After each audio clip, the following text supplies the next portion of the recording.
نحمدہ و نصلی علی رسولہ الکریم اما بعد اعوذ باللہ من الشیطان الرجیم بسم اللہ الرحمن الرحیم رب اشرح لی صدری ویسر لی امری واحلل عقدۃ من لسانی یفقہوا قولی رب زدنی علما۔ اللہ تعالیٰ کی توفیق سے سورۃ النساء کی آیت نمبر 25 سے آج ہم سٹارٹ کریں گے۔ آیت نمبر 25 کا تعلق گزشتہ مضمون کے ساتھ ہی ہے کہ جس میں اللہ تعالیٰ نے ان عورتوں کا تذکرہ کیا تھا کہ جن کے ساتھ نکاح کرنا حرام ہے، یا ان عورتوں کا جن کے ساتھ نکاح کرنا جائز ہے اور اس کی شرطیں کیا ہیں۔ تو آئیے دیکھتے ہیں آیت نمبر 25۔ وَمَن لَّمْ يَسْتَطِعْ مِنْكُمْ طَوْلًا، وا کا معنی ہے اور، من جو، تو یہاں پہ من شرطیہ ہے، اور جو لم یستطع نہ طاقت رکھے، نہ استطاعت رکھے، منکم تم میں سے، طولاً مالی اعتبار سے۔ طول کا معنی ہوتا ہے غنا، یعنی کہ قدرت یا مالی کشادگی۔ تو جو تم میں سے مالی اعتبار سے طاقت نہ رکھے، ان ینکح المحصنات المؤمنات، کہ وہ نکاح کرے، المحصنات آزاد عورتوں سے، المؤمنات اور مومن عورتوں سے۔ تو آزاد مومن عورتوں سے نکاح کی طاقت نہ رکھے، فمما ملکت ایمانکم، فمما پس ان سے جن کے مالک ہیں، ایمانکم تمہارے دائیں ہاتھ، من فتیاتکم المؤمنات تمہاری مومنہ لونڈیوں میں سے۔ فتیات یہ جمع ہے فتات ان کی، تمہاری مومنہ لونڈیوں میں سے جن کے تمہارے دائیں ہاتھ ہیں، تو پھر وہ ان کے لیے وہ ان کے ساتھ نکاح کر لیں۔ واللہ اور اللہ تعالی اعلم زیادہ جانتا ہے، بِایمانکم تمہارے ایمان کو، یعنی اصل جو عزت اور شرف کا معیار ہے وہ تو ایمان ہے، اور ایمان کو اللہ تبارک و تعالی بہتر جانتا ہے کہ وہ کس کے اندر ہے۔ تو ممکن ہے کہ جو لونڈی ہے وہ اپنے ایمانی مقام و مرتبے کے اعتبار سے ایک آزاد اور شریف زادی عورت سے کہیں بڑھ کر ہو، تو اصل دار و مدار عزت کا، کرامت کا، شرف کا ایمان پر ہے، اور اللہ تعالیٰ ایمان کو بہتر جانتا ہے۔ بعضکم من بعض، تم میں سے بعض سے ہیں، یعنی کہ تم بعض سے ہو، تم سب کی نسل ایک ہے۔ تو ٹھیک ہے وہ لونڈی ہے، عارضی طور پر اس کا سٹیٹس کم ہے، لیکن ہے تو وہ انسان، ہے تو وہ نسل انسانی سے، اس لیے اس بات کو بنیاد نہیں بنانا چاہیے۔ فَانْكِحُوهُنَّ پس تم نکاح کرو ان سے، یعنی ان لونڈیوں سے، بِإِذْنِ أَهْلِهِنَّ ان کے مالکوں کی اجازت کے ساتھ، وَآتُوهُنَّ اور تم دو ان کو، أُجُورَهُنَّ ان کے اجر یعنی ان کے حق مہر، بالمعروف دستور کے مطابق، معروف طریقے سے، محصنات اس حال میں کہ وہ نکاح میں لائی گئی ہوں۔ تو یہ حال واقع ہو رہا ہے، محصنات غیر مصافحات ولا متخذات اخدان، محصنات نکاح میں لائی گئی ہوں، غیر مصافحات نہ وہ زنا کرنے والیاں ہوں، ولا متخذات اور نہ وہ بنانے والیاں ہوں، اخدان چھپے دوست۔ اخدان یہ جمع ہے خدن کی یا خادن کی، اس کا معنی ہوتا ہے دوست یا چھپا ہوا دوست۔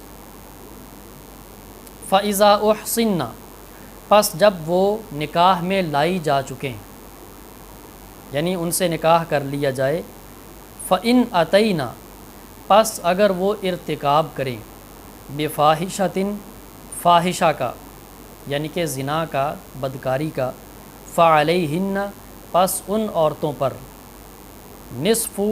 نصف ہے، آدھا ہے، ما علی المحصناتی جو آزاد عورتوں پر ہے من العذابی عذاب، تو عذاب سے مراد یہاں پر ہے حد، تو اللہ تعالیٰ نے حد کو عذاب سے تعبیر کیا ہے، اور سورۃ النور میں بھی اللہ تعالیٰ نے اس کو عذاب ہی کہا ہے، وَلْيَشْهَدْ عَذَابَهُمَا طَائِفَةٌ مِّنَ الْمُؤْمِنِينَ، کہ جو زانی مرد اور زانیہ عورت ہے ان کے عذاب کے وقت مومنوں کی ایک جماعت موجود ہونی چاہیے، یعنی ان کو حد لگاتے وقت، ذالک یہ، یعنی کہ یہ اجازت لمن اس کے لیے ہے جو خاشیہ ڈرتا ہے، العنتا، العنتا کا معنی ہے مشقت، منکم تم میں سے، تو عنت اصل میں ایسی مشقت کو کہتے ہیں کہ ایسی آزمائش کو یا ایسی زحمت کو کہتے ہیں کہ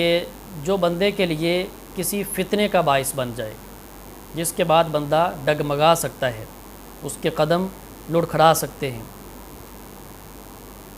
تو یہ اس کے لیے اجازت ہے جو تم میں سے مشقت سے ڈرتا ہے، وَإِن تَصْبِرُوا، اور اگر تم صبر کرو، خیر لکم، بہتر ہے تمہارے لیے، واللہ غفور الرحیم، اور اللہ تعالیٰ بخشنے والا مہربان ہے۔ تو اس آیت میں اللہ تعالیٰ نے لونڈیوں کے ساتھ نکاح کرنے کی اجازت دی ہے، اور دو شرطوں کے ساتھ۔ پہلی شرط یہ ہے لونڈیوں سے نکاح کرنے کی کہ جو مالی طاقت نہ رکھتا ہو، جو آزاد عورت کے اخراجات یا مہر وغیرہ برداشت نہ کر سکتا ہو۔ دوسرا یہ ہے کہ جو ذالک لمن خشی العنت منکم، جو مشقت سے ڈرتا ہے، اس کے لیے یہ اجازت ہے۔ اور لونڈیوں سے جو نکاح کرنا ہے اس میں بھی اللہ تبارک و تعالیٰ نے یہ فرمایا ہے کہ ان کے مالکوں کی اجازت کے ساتھ ہو، اور یہ احسان کی شرط کے ساتھ ہے، جیسے آزاد عورتوں کے لیے اللہ تعالیٰ نے احسان کی شرط لگائی، اسی طرح لونڈیوں کے ساتھ نکاح کے لیے بھی یہ شرط لگائی ہے۔ پھر فرمایا کہ زنا کا ارادہ نہ ہو، اور کوئی چھپی یاری کا ارادہ نہ ہو، آشنائیاں اور اس طرح کی دوستیاں پالنے کا ارادہ نہ ہو، بلکہ حقیقتاً نکاح کا ارادہ ہو۔ پھر فرمایا کہ نکاح کے بعد اگر وہ بدکاری کا ارتکاب کرتی ہیں تو ان پر آدھی سزا ہے جو آزاد عورتوں پر ہے۔ مثال کے طور پہ آزاد عورت کے لیے اگر 100 کوڑے ہیں جو غیر شادی شدہ ہے، تو جو لونڈی ہے اس پر 50 کوڑے حد لگے گی اگر وہ برائی کا بدکاری کا ارتکاب کرتی ہے، اور اگر وہ شادی شدہ بھی ہے تو پھر بھی اس کی سزا 50 کوڑے ہی ہے۔ اور فرمایا کہ وَإِن تَصْبِرُوا خَيْرٌ لَكُمْ، اگر تم صبر کرو تو یہ تمہارے لیے بہتر ہے۔ تو اس آیت میں اللہ تبارک و تعالیٰ نے جو بنیادی مضمون بیان کیا ہے وہ صرف یہ ہے کہ اگر کوئی شخص کسی شریف زادی آزاد عورت سے نکاح نہیں کر سکتا تو وہ کسی مسلمان لونڈی سے نکاح کر لے۔ عزت و شرافت کا اصل معیار تو ایمان ہے، اور ایمان کا حال اللہ تبارک و تعالیٰ بہتر جانتا ہے۔ باقی رہی جنس اور نسل، تو اس میں سب کے سب ایک ہی جیسے ہی ہیں، سارے کے سارے انسان ہی ہیں۔ اور پھر فرمایا کہ شرط یہ ہے کہ نکاح مالکوں کی اجازت کے ساتھ کیا جائے، اور ان لونڈیوں کو بھی دستور کے مطابق حق مہر دیا جائے، اور یہ لونڈیاں بھی قید احسان کے ساتھ نکاح میں آئیں گی، یعنی کہ ان کے ساتھ نکاح اسی طرح کیا جائے جیسے آزاد عورتوں کے ساتھ کیا جاتا ہے۔ تو یہ ساری باتیں اللہ تبارک و تعالیٰ نے واضح کی ہیں ان لوگوں کے لیے جو مالی طور پر کمزور ہیں۔ اب یہاں سے چونکہ یہ لونڈیوں کا تذکرہ ہے تو ایک اعتراض عام طور پہ ہوتا ہے کہ اسلام غلاموں اور لونڈیوں کو سپورٹ کرتا ہے، یعنی ان کی اجازت دیتا ہے، اور اس میں لوگوں کو غلام بنانے یا لونڈی بنانے کا جو حکم ہے تو یہ ایک بہت ہی قابل اعتراض بات ہے۔ تو اصل بات یہ ہے کہ جو لونڈی اور غلام کا تصور تھا یہ کوئی اسلامی تصور نہیں تھا، نہ یہ اسلامی معاشرے کا ایک جز تھے یہ لونڈیاں اور یہ غلام، یہ تو پہلے سے ایک رواج چلتا آ رہا تھا۔ اسلام کے آنے سے پہلے بھی یہ لونڈیوں کا رواج موجود تھا، اور اسلام نے اس کو صرف گوارا کیا ہے، برداشت کیا ہے، تاکہ جو ایک جنگ کے قیدی ہوتے ہیں ان کے معاملات کو حل کیا جا سکے۔ اسلام نے آ کر اس کو اچانک ختم نہیں کیا، اچانک آ کر بین نہیں کر دیا کہ کوئی غلام لونڈی نہ بنا سکتا ہے نہ بیچ سکتا ہے، اچانک ایسا نہیں کیا۔ کیوں؟ ایسا کرنے سے ایک تو مسلمانوں میں خود ایک افراتفری پھیلتی، اور دوسرا جو غیر مسلم تھے، جو دشمن تھے، وہ بھی اس سے غلط فائدہ اٹھاتے۔ تو چنانچہ اسلام نے پھر اس کو ختم کرنے کے لیے قانون سازی کی، ذہن سازی کی، اور لوگوں کے اندر یہ شعور بیدار کیا کہ تمام انسان بحیثیت انسان ہونے کے برابر ہیں، مساوات کا شعور اجاگر کیا، اور بہت ساری باتیں اسلام نے اس حوالے سے ارشاد فرمائی۔ اب جیسے آپ اسی آیت میں غور کریں، اس میں اسلام نے کیا کہا ہے، قرآن کیا کہتا ہے کہ اللہ تعالیٰ کے ہاں جو عزت اور شرف کی بنیاد ہے وہ ایمان ہے، اور ایمان کسی میں بھی ہو سکتا ہے، جس طرح ایک آزاد عورت میں ایمان ہو سکتا ہے، غلام میں بھی ہو سکتا ہے، لونڈی میں ہو سکتا ہے۔ اس لیے اگر ایک لونڈی مومنہ ہے، اس میں ایمان ہے، تو اسے کیوں حقیر سمجھا جائے؟ تو یہ ذہن سازی ہو رہی ہے۔ پھر فرمایا کہ لونڈیوں کو بھی حق مہر دو، ان کے ساتھ نکاح کرنا ہے تو ہمیشہ کے لیے کرو، تو یہ چھپی دوستیاں نہیں ہونی چاہیے۔ یہ مزید ایک لونڈیوں کا سٹیٹس بلند کیا جا رہا ہے معاشرے میں۔ پھر فرمایا کہ ان کے لیے سزا مقرر ہے، لونڈیوں کے لیے بھی، اگرچہ وہ عادی سزا مقرر کی گئی ہے، لیکن یہ سارے اقدامات اسلام نے کیے ہیں تاکہ لونڈیوں کا ایک جو مقام و مرتبہ تھا اس کو تھوڑا سا بلند کیا جائے، لوگوں کے اندر ان کے سٹیٹس کو بحال کیا جائے۔ اور پھر اسلام نے یہ بھی مکاتبت کی اجازت دی ہے کہ جو غلام لونڈی کما سکتا ہے، کام کر سکتا ہے، وہ کما کر اپنے مالک کو ادا کرے قسطیں بنا کر اور آزاد ہو جائے۔ اور اسی طرح جو ولد ہے کہ ولد یعنی کہ اگر کسی لونڈی کے ہاں بچے کی ولادت ہوتی تو مالک پھر اس کو آگے بیچ نہیں سکتا تھا، بلکہ وہ اپنے پاس ہی رکھتا اسے، اور جب وہ مالک فوت ہو جاتا تو لونڈی خود بخود آزاد ہو جاتی۔ تو یہ سارے اقدامات اسلام نے کیے ہیں ان غلاموں اور لونڈیوں کو آزاد کروانے کے لیے، ورنہ یہ پہلے سے رواج تھا۔ اسلام نے اچانک اس کو ختم نہیں کیا، آہستہ آہستہ اس کو ختم کیا ہے۔ آج اگر دنیا میں قانون سازی ہوئی ہے، اقوام متحدہ نے یہ کہا ہے کہ کسی کو غلام نہیں بنایا جا سکتا، کسی کو لونڈی نہیں بنایا جا سکتا، تو یہ دراصل اسلامی تعلیمات کا نتیجہ ہے۔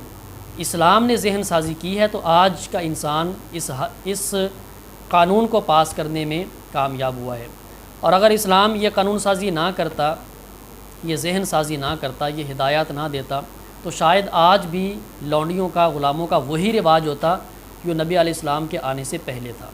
تو یہ اعتراض اسلام پر نہیں بنتا، بلکہ یہ اسلام کا احسان ہے انسانوں پر، اس نے آزادی دی ہے۔ اس کے بعد اللہ تبارک و تعالیٰ نے فرمایا ہے کہ یرید اللہ تعالیٰ چاہتا ہے، لیبین، تاکہ وہ واضح کرے، لکم، تمہارے لیے۔ اللہ تعالیٰ چاہتا ہے کہ وہ واضح کرے تمہارے لیے، یعنی کہ کھول کر بیان کر دے۔ بینا یبین، تبیین، تبیین کا معنی ہوتا ہے کھول کر بیان کرنا، واضح کر دینا۔ وَیَہْدِیَکُمْ، اور وہ تم کو ہدایت دے، سنن الذین، ان لوگوں کے راستوں کی، طریقوں کی، سنت کی جمع ہے سنن، من قبلکم، جو تم سے پہلے تھے، وَیَتُوبَ عَلَیکم، اور وہ تمہاری توبہ قبول فرمائے، واللہ علیم حکیم، اور اللہ تعالیٰ سب کچھ جاننے والا، حکمت والا ہے۔ تو اللہ تعالیٰ تو ہر چیز کو واضح کرنا چاہتا ہے، اور تمہارے سامنے پہلے لوگوں کے راستوں کو، طریقوں کو واضح کرنا چاہتا ہے، تمہیں اس کی ہدایت دینا چاہتا ہے۔ تو ہدایت ہم پہلے پڑھ کے آ رہے ہیں، دو طرح کی ہوتی ہے، ایک ہے ہدایت ارشاد، یعنی کسی کو راستہ بتانا، رہنمائی کر دینا، دوسرا ہے ہدایت توفیق، کہ اس راستے پر چلا دینا۔ تو یہاں پہ دونوں ہی مراد ہیں کہ اللہ تبارک و تعالیٰ پہلے لوگوں کا راستہ واضح بھی کر رہا ہے اور تمہیں اس پر چلنے کی توفیق بھی دینا چاہتا ہے، تو اللہ تعالیٰ یہ چاہتا ہے۔ وَیَتُوبَ عَلَیکم، اور وہ تم پر مہربانی بھی کرنا چاہتا ہے، تو توبہ بھی دو طرح کی ہوتی ہے، ایک ہے توبہ کی یعنی کہ توفیق دینا، اور دوسرا ہے توبہ کو قبول کرنا۔ تو یہاں پہ دونوں ہی مراد ہیں کہ اللہ تبارک و تعالیٰ تمہیں توبہ کی توفیق بھی دینا چاہتا ہے اور تمہاری توبہ قبول بھی کرنا چاہتا ہے۔ واللہ، اور اللہ تعالیٰ یریدو، چاہتا ہے، ان یتوب علیکم، کہ وہ تمہاری توبہ قبول کر لے۔ تو یہ تابہ یتوبو کے بعد اگر الا آئے تو اس کا معنی ہوتا ہے توبہ کرنا، رجوع کرنا، اور تابہ یتوبو کے بعد علا آئے عین کے ساتھ تو اس کا معنی ہوتا ہے توبہ قبول کرنا۔ تو چونکہ یہاں پہ اللہ تعالیٰ کی نسبت سے آ رہا ہے اور اس کے بعد علیکم ہے، اس کا ترجمہ ہم کر رہے ہیں کہ وہ تمہاری توبہ قبول کر لے۔ تو اللہ تمہاری توبہ قبول کرنا چاہتا ہے یا تمہیں توبہ کی توفیق دینا چاہتا ہے۔ وَيُرِيدُ الَّذِينَ، اور چاہتے ہیں وہ لوگ، یتبعون، جو پیروی کرتے ہیں، اتباع کرتے ہیں، الشہوات، شہوات کی، خواہشات کی۔ وہ کیا چاہتے ہیں؟ ان تمیلو، کہ تم مائل ہو جاؤ، بھٹک جاؤ۔ مالا یمیلو میلن، اس کا معنی ہے ایک سائیڈ پہ ہو جانا، مین جو شاہراہ ہے اسے چھوڑ کر ایک سائیڈ پہ نکل جانا، کہ تم بھٹک جاؤ، میلن عظیما، بہت ہی زیادہ بھٹک جانا۔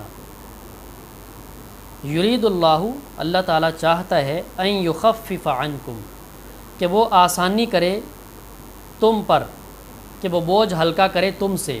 خفف یخفف، تخفیف، اس کا معنی ہوتا ہے بوجھ ہلکا کرنا، بوجھ کم کر دینا۔ وخلق الانسان، اور انسان کو پیدا کیا گیا ہے ضعیفا، کمزور۔ تو اللہ تعالیٰ آسانی کرنا چاہتا ہے، تخفیف چاہتا ہے۔ اللہ تعالیٰ نے جتنے بھی احکام دیے ہیں وہ آسانی پر مبنی ہیں، ان میں کوئی ایسی مشکل نہیں ہے۔ جیسے قرآن پاک میں آتا ہے کہ وما جعل علیکم فی الدین من حرج، اللہ تعالیٰ نے دین میں تنگی نہیں رکھی، بلکہ ان الدین یسر، دین آسان ہے۔ پھر فرمایا کہ یا ایھا الذین آمنو، اے ایمان والو، لا تأکلوا، نہ تم کھاؤ، اموالکم، اپنے مال، بینکم، اپنے درمیان، بالباطلی، باطل طریقے سے۔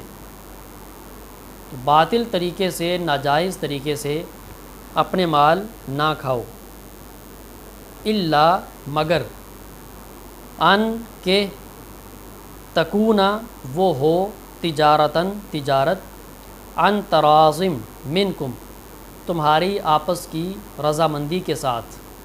ترازن یہ مصدر ہے، ترازا یا ترازا، جس کا معنی ہے کہ آپس کی رضامندی کے ساتھ جو تجارت ہے، اس صورت میں تمہارے مال ایک دوسرے کے لیے جائز اور مباح ہیں۔ تو باطل طریقے سے مال کھانے سے منع کر دیا گیا ہے۔ تو باطل طریقہ ہر وہ طریقہ ہے کہ جس میں رضامندی نہ ہو، حقیقی رضامندی نہ ہو۔ بعض اوقات ظاہری طور پہ رضامندی ہوتی ہے۔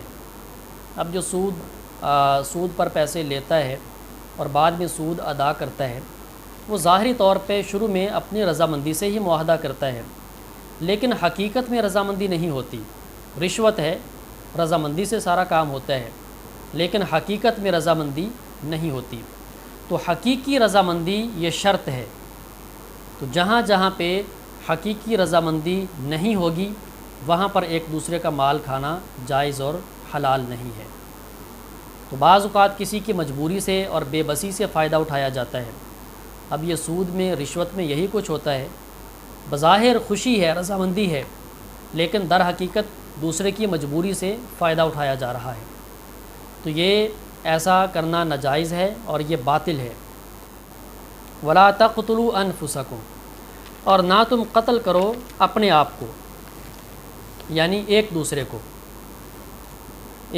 کو قتل نہ کرو۔ ان اللہ، بے شک اللہ تعالیٰ، کانا ہے، بکم، تمہارے ساتھ، رحیمہ، بہت زیادہ رحم کرنے والا۔ تو یہاں پہ پہلے فرمایا کہ باطل طریقے سے مال نہ کھاؤ، پھر فرمایا کہ ایک دوسرے کو قتل نہ کرو۔ تو دونوں باتوں کا آپس میں بڑا گہرا تعلق ہے۔ باطل طریقے سے جب ایک دوسرے کا مال کھایا جائے گا اور مال کی حرص اس قدر بڑھ جائے گی تو پھر نتیجہ کیا نکلے گا؟ قتل و غارت گری، ایک دوسرے کا خون بہانا۔ جیسے کہ ہم دیکھتے ہیں کہ عام طور پہ جوئے میں ایسا ہوتا ہے کہ جو ہارتا ہے وہ پھر دوسرے کو قتل کرنے کے درپے ہو جاتا ہے۔ تو دونوں چیزوں کا آپس میں بڑا ہی ایک گہرا تعلق ہے کہ ہمارے اکثر جو فسادات ہیں معاشرتی، ان کی وجہ یہ ہے کہ ایک دوسرے کے مال کو ناجائز طریقے سے ہڑپ کرنا۔ اکثر جھگڑوں کی بنیاد یہی مال کا حرص اور یہ ناجائز ایک دوسرے کا مال کھانے کی جو تمنا ہے یہی بنتی ہے۔ اور فرمایا کہ ولا تقتلوا انفسکم، ایک دوسرے کو قتل نہ کرو۔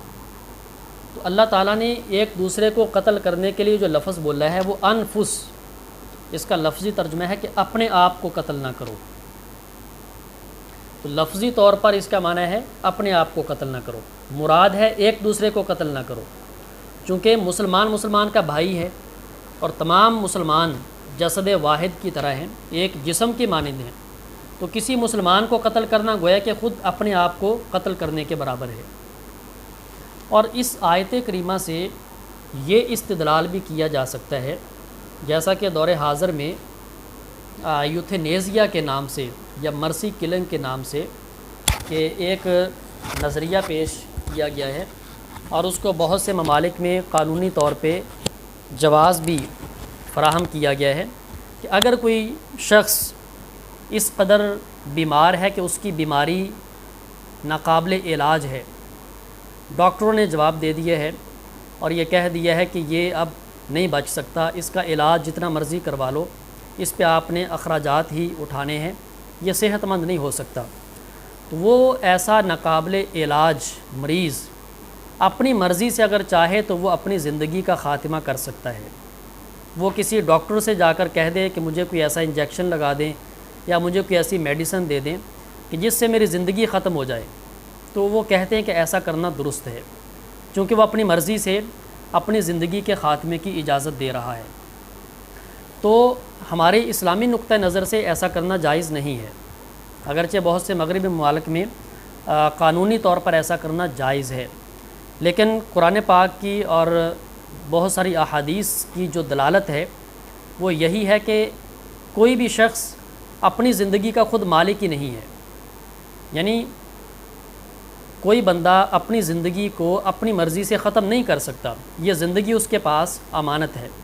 اور یہاں پہ اللہ تعالیٰ نے قرآن پاک میں یہ بھی کہا ہے کہ ولا تقتلوا انفسکم، تم اپنے آپ کو قتل نہ کرو، کیوں؟ ان اللہ کان بکم رحیما، بے شک اللہ تمہارے ساتھ رحم کرنے والا ہے، بے حد رحم کرنے والا ہے۔ تو اللہ تعالیٰ کی رحمت اس بات کا تقاضا کرتی ہے کہ اپنے آپ کو قتل نہ کرو، جبکہ اس نظریے کی رحمت کیا تقاضا کرتی ہے کہ قتل کرو۔ تو اللہ تعالیٰ جو رحیم ہے اس کی رحمت کا تقاضا ہے کہ یوتھینیزیا کے نام پر یا مرسی کلنگ کے نام پر یہ قتل کی اجازت نہیں دی جانی چاہیے۔ اور پھر ویسے بھی اگر اس کو دیکھا جائے تو کسی ڈاکٹر کے پاس کوئی ایسی مطلب کہ ایسا آلہ تو ہے نہیں کہ وہ بتا سکے کہ اس مریض نے کتنا عرصہ زندہ رہنا ہے، اس کی بیماری وہ ٹھیک ہونے والی ہے یا نہیں۔ ہم دیکھتے ہیں بہت سارے ایسے کیس ہمارے سامنے آتے ہیں کہ بعض لوگ بالکل صحت مند ہوتے ہیں، ان کی رپورٹس بالکل صحیح ہوتی ہیں، لیکن وہ ان کی زندگی ایک پل بھی ان کے ساتھ وفا نہیں کرتی۔ اور بہت سے لوگ مریض ایسے بھی ہوتے ہیں کہ جو ڈاکٹروں کے مطابق ناقابل علاج ہوتے ہیں، مگر اللہ تبارک و تعالیٰ انہیں صحت بھی عطا کرتا ہے، زندگی بھی عطا کرتا ہے۔ تو یہ زندگی اور موت کا اختیار اللہ تعالیٰ کے پاس ہے، صحت اور بیماری کس کو دینی ہے کس کو نہیں دینی ہے یہ بھی اختیار اللہ تعالیٰ کے پاس ہے۔ اس لیے ہماری اسلامی تعلیمات کے مطابق ایسا کرنا یہ خودکشی کے مترادف ہے۔ پھر فرمایا کہ وَمَن يَفْعَلْ ذَلِكَ، جو شخص یہ کام کرے گا، یعنی کسی کا مال کھائے گا باطل طریقے سے، یا وہ ایک دوسرے کو قتل کرے گا، عدوانًا وظلمًا، عدوانن حد سے بڑھتے ہوئے، زیادتی کرتے ہوئے، وظلمن اور ظلم کرتے ہوئے، فسوف نصلیہ تو ان قریب ہم اس کو داخل کریں گے نارا آگ میں، وکان ذالک علی اللہ یسیرا اور ہے یہ اللہ تعالیٰ پر بہت آسان۔ تم کسی خام خیالی میں نہ رہو کہ ہم مسلمان ہیں، ہمیں کس نے پوچھنا ہے، ہم تو چھوٹ جائیں گے، نہیں، اللہ تعالیٰ پر بہت آسان ہے تمہیں پکڑنا، تمہیں عذاب دینا۔ تو یہ گویا کہ اللہ تعالیٰ دھمکی دے رہا ہے، تنبیہ کر رہا ہے۔ ان تجتنبو اگر تم اجتناب کرو، اگر تم بچو، کبائرہ کبیرہ گناہوں سے، بڑے بڑے گناہوں سے، ما تنہون عنہ جن سے تم کو منع کیا جاتا ہے، نکفر ہم دور کر دیں گے یا مٹا دیں گے، عنکم تم سے، سیئاتکم تمہارے چھوٹے گناہ۔ تو یہاں پہ سیئات سے مراد ہیں چھوٹے گناہ، صغیرہ گناہ۔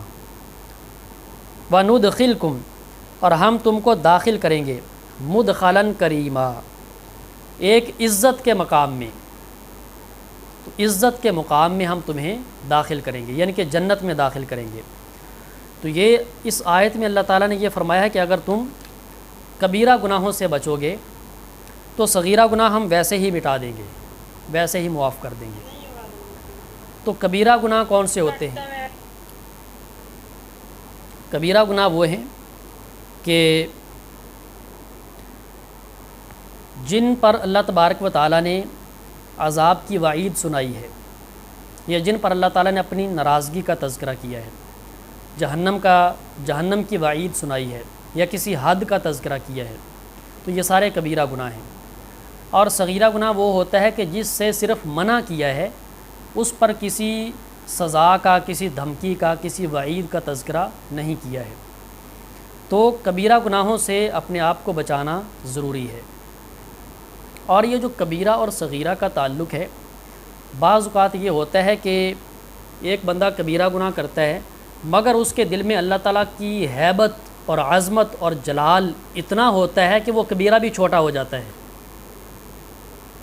اور بعض اوقات ایک بندہ صغیرہ گناہ، چھوٹا گناہ اتنی جرأت کے ساتھ کرتا ہے، دیدہ دلیری کے ساتھ کرتا ہے کہ وہ چھوٹا گناہ بھی بڑا ہو جاتا ہے۔ بعض اوقات یہ بھی ہوتا ہے کہ صغیرہ گناہ پر اصرار کیا جائے، ہمیشہ بندہ چھوٹے گناہ پر اڑا رہے، وہ چھوٹا گناہ بھی بڑا ہو جاتا ہے۔ تو اس لیے کبیرہ اور صغیرہ کا جو تعلق ہے وہ اس اعتبار سے بھی ہے۔ تو فرمایا کہ اگر تم بڑے گناہوں سے بچو گے، چھوٹے ہم معاف کر دیں گے۔ اور اس میں ایک بات یہ بھی ذہن میں رکھنے کی ہے کہ جو چھوٹے گناہ ہیں ان سے بچنے کا راستہ بھی یہی ہے کہ بندہ بڑے گناہوں سے بچے۔ مثال کے طور پر ایک بندہ ہزاروں کے، لاکھوں کے قرضے واپس کر دیتا ہے، تو کیا اس بندے سے توقع کی جا سکتی ہے کہ وہ جو چند 100 روپے کا قرض ہے وہ اپنے پاس رکھے گا؟ تو یہ کبھی ہو ہی نہیں سکتا کہ جو بندہ بڑے بڑے قرضے واپس کر دیتا ہے وہ چھوٹا قرضہ کیسے اپنے پاس رکھ سکتا ہے؟ 5، 10، 50، 100 روپے کی کیا اوقات ہے؟ تو گویا کہ جو بندہ بڑے گناہوں سے بچ رہا ہے تو چھوٹے گناہوں سے خود بخود بچتا ہے۔ اور ہمارے ہاں اس کے برعکس صورتحال ہوتی ہے کہ لوگ بڑے بڑے گناہ دیدہ دلیری کے ساتھ کرتے ہیں اور چھوٹے گناہوں اور یا چھوٹی نیکیوں کا بڑا اہتمام کرتے ہیں، چھوٹی چھوٹی نیکیوں پر بڑا زور ہوتا ہے اور اس کے ساتھ بڑے بڑے گناہ بھی کرتے ہیں، سود کھاتے ہیں، رشوت اور سارا کچھ وہ کرتے ہیں۔ لیکن جو چھوٹی نیکیاں ہیں ان کا بڑا اہتمام۔ نیکیاں کرنی چاہیے، چھوٹی ہیں بڑی ہیں، ساری کرنی چاہیے۔ میں یہ نہیں کہتا کہ چھوٹی نیکی نہیں کرنی چاہیے، میں ایک رویے کی بات کر رہا ہوں کہ یہ رویہ ہمارے ہاں پایا جاتا ہے۔ اور حال کیا ہوتا ہے کہ مچھر وہ چھانتے پھرتے ہیں اور اونٹ نگل جاتے ہیں، یعنی بڑے بڑے گناہ کر جاتے ہیں اور جب کوئی چھوٹی سی بات آتی ہے تو وہاں پر وہ بڑے ہی سٹرکٹ ہوتے ہیں، بڑا ہی وہ اہتمام کرتے ہیں چھوٹی چھوٹی نیکیوں کا۔ ایسا نہیں ہونا چاہیے، بلکہ چھوٹے گناہوں سے بھی بچنا ہے، بڑے گناہوں سے بھی بچنا ہے، چھوٹی نیکیاں بھی کرنی ہیں، بڑی نیکیاں بھی کرنی ہیں۔ پھر فرمایا کہ وَلَا تَتَمَنَّوْا نہ تم تمنا کرو، ما فضل اللہ بہ اس کی جو فضیلت دی ہے اللہ تعالیٰ نے بعدکم علی بعض، تم میں سے بعض کو بعض پر، للرجال نصیب مما اکتسبوا، مردوں کے لیے حصہ ہے اس میں سے جو انہوں نے کمایا، وللنساء نصیب مما اکتسبن، اور عورتوں کے لیے حصہ ہے اس میں سے جو انہوں نے کمایا، واسألوا اللہ من فضلہ، اور تم سوال کرو اللہ تعالیٰ سے اس کے فضل کا، ان اللہ، بے شک اللہ تعالیٰ، کان بکل شیء علیما، ہر چیز کو جاننے والا ہے۔ تو اللہ تعالیٰ نے جو ایک دوسرے پر فضیلت دے دی ہے اس میں اب تمنا نہ کرو، کسی کو اللہ نے گورا بنا دیا، کالا بنا دیا، خوبصورت بنا دیا، بدصورت بنا دیا، مرد بنا دیا، عورت بنا دیا، اب اس میں جو ہے وہ حسد نہ کرو۔ مرد یہ تمنا نہ کرے کہ کاش میں عورت ہوتا، عورت یہ تمنا نہ کرے کاش میں مرد ہوتی، خوبصورت جو گورا ہے وہ یعنی کہ جو کالے ہیں انہیں اس بات میں نہیں رہنا چاہیے کہ ہمیں گورے ہونا چاہیے۔ تو جو چیزیں اللہ تعالیٰ نے اپنے اختیار سے اپنی مرضی سے کر دی ہیں اس میں ہمیں ایسی تمنا اور آرزو کا خیال دل میں نہیں لانا چاہیے۔ ہاں البتہ جو کام کرنے کا ہے وہ یہ ہے کہ نیکی کریں، ایمان اور اعمال صالحہ، تقویٰ میں آگے بڑھیں، نیکی میں آگے بڑھیں، اللہ تعالیٰ کی طرف رجوع میں آگے بڑھیں، قرآن کی تلاوت میں آگے بڑھیں، جن کاموں میں آپ آگے بڑھ سکتے ہیں جو آپ کے اختیار میں ہیں ان میں آگے بڑھیں۔ کیا مرد ہے، کیا عورت ہے، کیا گورا ہے، کیا کالا ہے، اس میں تو سارے ہی آگے نکل سکتے ہیں۔ تو جو کام تم کر سکتے ہو جو تمہارے اختیار میں ہے وہ کرو، واسألوا اللہ من فضلہ، اور اللہ تعالیٰ سے اس کا فضل مانگو۔ پھر فرمایا کہ وَلِكُلٍّ جَعَلْنَا مَوَالِيَ، اور ہر ایک کے لیے ہم نے بنائے ہیں موالیہ، ورثاء، یہ مولا کی جمع ہے، اور مولا کے عربی زبان میں بے شمار معنی آتے ہیں، تو جیسا سیاق و سباق ہوتا ہے، جیسا قرینہ ہوتا ہے، اسی کی مناسبت سے ترجمہ کیا جاتا ہے۔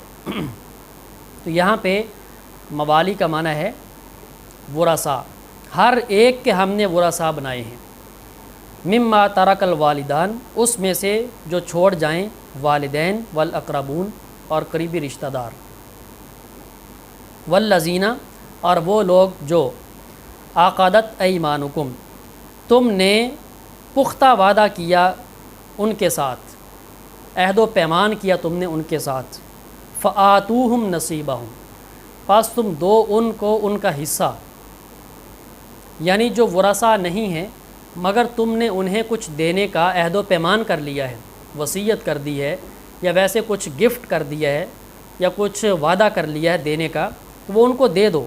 ان اللہ کان علی کل شیء شہیدا، بے شک اللہ تعالیٰ ہر چیز پر شہید ہے، ہر چیز سے آگاہ ہے، شہید کا معنی ہے دیکھنے والا ہے، تو اللہ تعالیٰ سے کوئی بھی چیز، کوئی بات اوجھل نہیں ہے۔ تو یہ آج کا ہمارا لیسن ہے آیت نمبر 33 تک، انشاءاللہ یہاں سے ہم آگے سٹارٹ کریں گے۔ اگلا مضمون بڑا ہی اہم ہے، جس میں خاص طور پہ جو ایک ازدواجی زندگی ہے اس میں اگر ناچاقی پیدا ہو جائے، اس کے حوالے سے اللہ تعالیٰ نے احکام دیے ہیں، انشاءاللہ ہم کل پڑھیں گے۔ والسلام علیکم ورحمۃ اللہ۔